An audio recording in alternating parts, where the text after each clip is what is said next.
నమస్తే. 2024 మాస ఫలితాల్లో మే మాసంలో కన్యారాశి వారి ఫలితాలు ఏ రకంగా ఉన్నాయో తెలుసుకుందాం. కన్యారాశి వారికి మరి మే మాసంలో కొన్ని అనుకూలమైన పరిస్థితులు ఉన్నాయి.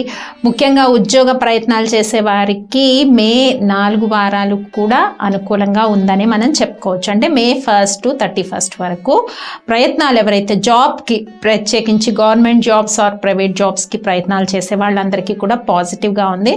ఇక హెల్త్ విషయానికి వస్తే మే 14th వరకు 1st to 14th వరకు ఉండే పీరియడ్ ఏదైతే ఉందో హెల్త్ విషయాల్లో చాలా జాగ్రత్త వహించాలండి. సడన్గా ఏదైనా ఫీవర్స్ కానీ బాడీలో వేడి చేయటం కానీ ఇలాంటివి థింగ్స్ జరిగే అవకాశం ఉంది కన్యారాశి వారికి. కాబట్టి హెల్త్ మీద కాన్సన్ట్రేట్ చేయండి. అలాగే పెద్ద వయసు వారు ఎవరైనా ఉంటే దీర్ఘకాలిక అనారోగ్య సమస్యలు ఏమన్నా ఉంటే కూడా కొద్దిగా జాగ్రత్త తీసుకోవాలంటే వేళ్ళకి మెడిసిన్ తీసుకోవటం కానీ ఇట్లా అశ్రద్ధ చేయొద్దు. సో హెల్త్లో కొన్ని ఎలా అంటే కొంచెం సడన్గా ఏదో ఒక ఇబ్బంది కానీ అలా పెట్టే అవకాశం ఉంది 1st to 14 వరకు. 14th తర్వాత మే 14 తర్వాత హెల్త్ కండిషన్స్ అనేవి పాజిటివ్గా ఉంటాయని మనం చెప్పుకోవచ్చు.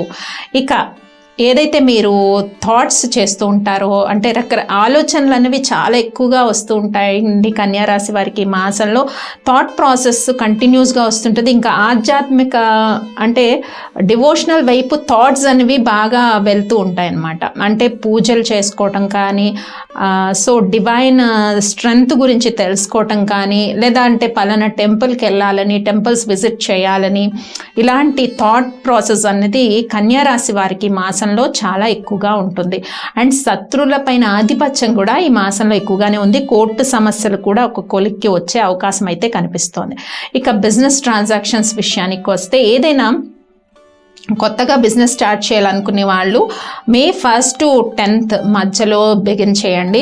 నూతన వ్యాపారాలు భాగస్వామి వ్యాపారం కానీ స్పెక్యులేషన్ వ్యాపారం కానీ ఇలా బిజినెస్ ట్రాన్సాక్షన్స్ అన్నీ కూడా 1st to 10th వరకు కూడా పాజిటివ్గా ఉంటాయి. తర్వాత ఏంటి స్పెక్యులేషన్ వ్యాపారం మే almost 2nd, 3rd, 4th weeks అంతా కూడా కొంచెం డల్గా ఉండొచ్చు. బిజినెస్ ట్రాన్సాక్షన్స్ విషయానికి వస్తే ఇక కుటుంబ సమస్యలు కొంత కుటుంబంలో ఎందుకో ఒక మానసిక అశాంతి అండ్ కుటుంబంలోనే కాదు బిజినెస్ పార్ట్నర్స్ మధ్య కానీ ఆర్ ప్రేమ విషయాలు ఎవరైనా ఉంటే ప్రేమికుల మధ్య లవర్స్ మధ్య డిస్టర్బెన్సెస్ కొన్ని క్రియేట్ అవ్వచ్చు ఈ మంత్లో. So all disturbances or ego problems ఇవన్నీ కూడా. సో ఈగో పరంగా కొన్ని డిస్టర్బెన్సెస్ అండ్ సెపరేషన్స్ ఉన్నాయి. సో భార్యాభర్తల మధ్య కానీ ఆర్ బిజినెస్ పార్ట్నర్స్ మధ్య కానీ లవర్స్ మధ్యలో కానీ ఈ డిస్టర్బెన్సెస్ అన్నవి కొన్ని ఈగో ప్రాబ్లమ్స్ అన్నవి అరైజ్ అవుతాయి. ముఖ్యంగా భార్యాభర్తల మధ్యన అనుకోండి కమ్యూనికేషన్ గ్యాప్స్ అంటే సేమ్ థింగ్ ఈగో ప్రాబ్లం అనేది అరైజ్ అయ్యే అవకాశం ఉంటుంది. కాబట్టి ఆ విషయాల్లో జాగ్రత్త తీసుకోండి. ఇక మే 1st to 10th వరకు కొద్దిగా అధిక ఖర్చులు ఉన్నాయి. తర్వాత మే 10th తర్వాత ఎక్స్పెన్సెస్ ఆల్మోస్ట్ కొంచెం కంట్రోల్లో ఉంటాయి. అంటే ఓవర్ ఎక్స్పెండిచర్స్ అవ్వడము అలా కొద్దిగా తగ్గుతుంది. ఇంకా ఒక రకంగా చూసుకున్నట్టయితే కొన్ని విషయాల్లో పాజిటివ్ చెప్పాను. ఎవరైనా జాబ్ ప్రయత్నాలు అండ్ విద్యార్థులకు కూడా మంచి అంటే విద్యా అవకాశాలు పెరుగుతాయి. ఎట్లా అంటే వాళ్ళు ట్రై చేస్తున్న యూనివర్సిటీస్లో గుడ్ సీట్స్ రావటం కానీ నెక్స్ట్ అకాడమిక్స్కి ప్రమోట్ అయ్యే వాళ్ళకి కూడా మార్క్స్ స్కోర్ చేయడం వాళ్ళు కష్టపడిన దానికి ఏదంటే కష్టపడడం అంటే వాళ్ళ కాన్సన్ట్రేషన్ కొంచెం స్టడీ చేయాలని దానిపైన వెళ్తుంది. విద్యార్థులకి కాన్సన్ట్రేషన్ లెవెల్స్ పెరుగుతాయి కాబట్టి ఆబ్వియస్లీ కొంచెం పెరుగుతాయి అన్నమాట. అవకాశాలు కూడా విద్యా అవకాశాలు పెరుగుతాయి. స్థిరాస్తి కొనుక్కోవడం కానీ లేదా గృహ నిర్మాణ ప్రయత్నాలు ఫలిస్తాయి ఈ 2 విషయాల్లో. ఇంకా పొలిటికల్ ఫీల్డ్లో ఉన్న వాళ్ళకి కూడా ఈ ఫలితాలు వర్తిస్తాయి. అండ్ ప్రొఫెషనల్ వృత్తుల్లో ఉన్న వాళ్ళకి రైతులకు ఎస్పెషల్లీ రైతులకి కూడా కష్టపడిన దానికి మంచి శుభ ఫలితాలు ఉన్నాయి. కానీ సేమ్ ఫ్యామిలీ అఫైర్స్ ఈ విషయానికి వచ్చేసరికి సేమ్ ఫలితాలు అప్లై అవుతాయి. సో దయచేసి ఎవరు కూడా మా ఫీల్డ్ గురించి స్పెసిఫై చేయలేదు అనకండి. ఈ ఫలితాలు ఆల్ ఫీల్డ్స్ అందరికీ చిన్న పరిశ్రమలు నడిపే వాళ్ళ దగ్గర నుంచి గృహిణులకి కూడా వర్తిస్తాయి, చిన్న పిల్లలకి వర్తిస్తాయి, స్టూడెంట్స్కి వర్తిస్తాయి, అందరికీ వర్తిస్తాయి. ఇట్లా గృహిణుల విషయానికి వస్తే మానసిక అశాంతి కుటుంబంలో ఉంటుంది కాబట్టి లేనిపోని డిస్కషన్స్ వెళ్ళదు. దీనివల్ల హెల్త్ డిస్టర్బెన్సెస్ పెరుగుతాయి. కాబట్టి ఇందాక మనం చెప్పుకున్నాం మే 1st to 14 వరకు హెల్త్ ఇష్యూస్లో జాగ్రత్తగా ఉండండి. ఎవరికి సంబంధించిన హెల్త్ విషయాల్లో వాళ్ళకి చాలా వరకు అనీజీ ఉండే అవకాశం ఉంటుంది. So it's a indication, planetary indication ఉన్నప్పుడు దాన్ని మనము రెక్టిఫై చేసుకోవాలి. పరిహారాల ద్వారా రెక్టిఫై చేసుకుంటేనే కదా ముందుకు వెళ్ళగలుగుతాం. ఓకే, ఇవి పాటించండి. ఇంకా ఆల్మోస్ట్ మే 21 తర్వాత ఏంటి అంటే కొంత అనుకూలత పెరుగుతుంది, అంటే బంధుమిత్రులతో సత్సంబంధాలు పెరుగుతాయి. ఎవరైనా మనకి సహాయం చేసే వ్యక్తులు 21st మే తర్వాత బిజినెస్ పరంగా చూసుకున్నా, ఎడ్యుకేషన్ పరంగా చూసుకున్నా, జాబ్స్ పరంగా చూసుకున్నా సహకరించే వ్యక్తులు పెరుగుతారు.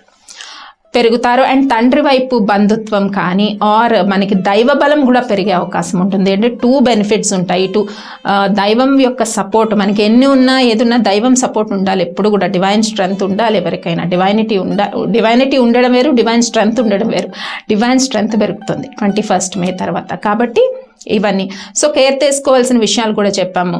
బిజినెస్ పార్ట్నర్స్ మధ్య, లవర్స్ మధ్య, అండ్ వైఫ్ అండ్ హస్బెండ్ మధ్య ఇట్లా కొన్ని అనమాట. ఏదైనా బిజినెస్ స్టార్ట్ చేయాలనుకుంటే మీకు డేట్స్ కూడా చెప్పాను. మ్యాక్సిమం 1 to 9th 10th లోపు స్టార్ట్ చేయండి. తర్వాత స్టార్ట్ చేసినా కూడా స్టార్టింగ్ ట్రబుల్ ఉంటుంది, లేకపోతే స్టార్ట్ చేయలేకపోతాము. మన దగ్గర మనీ ఉన్నా టైం ఉన్నా కూడా స్టార్ట్ చేయలేకపోతాం. ఏవో అడ్డులు ఇలాంటివి రావచ్చు. ఓకే, సో చేసుకోవాల్సిన పరిహారాల్లో ఎక్కువగా ఈ మాసంలో అమ్మవారి ఆరాధన చేయాలండి. దుర్గమ్మవారి ఆరాధన ఎక్కువ చేయాలి. అండ్ సుబ్రహ్మణ్య స్వామి ఆరాధన కూడా చాలా ఇంపార్టెంట్ ఫర్ హెల్త్ కానీ మిస్అండర్స్టాండింగ్స్ ఎక్కువ ఉన్నాయి రిలేషన్స్లో. కన్యారాశి వాళ్ళకి కేర్ తీసుకోండి. సో సుబ్రహ్మణ్య స్వామి ఆరాధన, సుబ్రహ్మణ్య అష్టకాన్ని పఠించుకోవడము మంగళవారం రోజు, ఈ రెమెడీస్ అయితే పాటించండి. ఇక డేట్స్ వైజ్ చూద్దాం కన్యారాశి వారికి ఎలా ఉందో. May 1st, 2nd అనేది పాజిటివ్గా ఉన్నాయండి డేట్స్. సంతాన విషయాల్లో పాజిటివ్ డిసిషన్స్ తీసుకుంటారు 1st and 2nd డేట్స్లో. ఇంకా 3, 4 ఈ డేట్స్లో మేజర్ డిసిషన్స్ అయితే తీసుకోవద్దు. 5, 6 పాజిటివ్గా ఉన్నాయి డేట్స్.